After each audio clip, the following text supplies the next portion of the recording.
Are you a zombie? If we aren't growing in virtue, then we risk becoming zombies. Zombies are everywhere these days.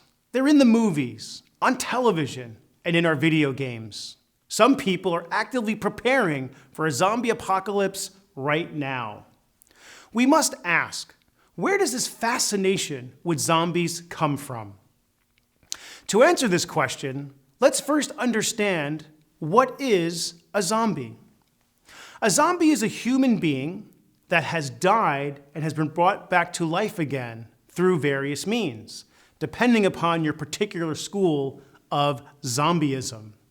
Yet, in spite of being brought back to life, zombies are nothing like normal human beings.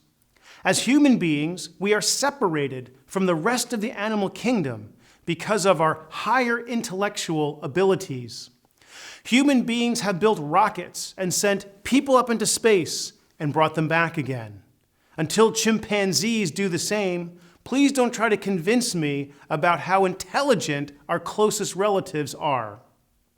Human beings also have morals. Yes, we fail to live by them.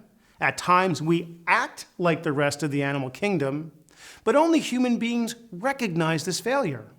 Only human beings have prisons. So to be a human being is to have intelligence and morals.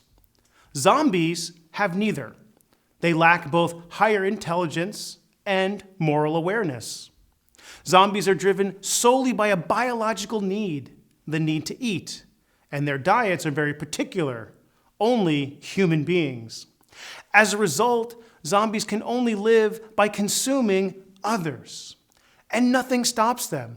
Even when faced with imminent death and destruction, usually getting shot in the head, their desire to consume others overrides even self-preservation. Now, what does this tell us? Let's recall the age-old saying, art imitates life. Is this zombie phenomena imitating something in our current culture? I would answer yes.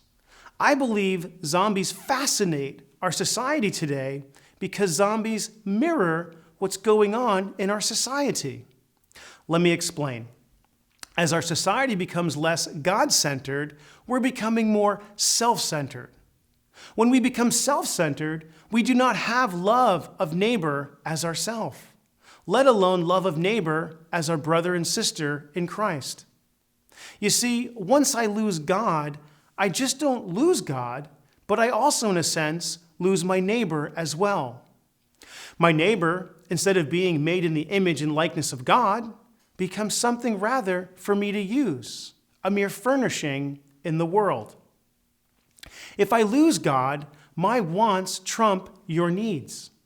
If I lose God, my neighbor becomes something for me to consume.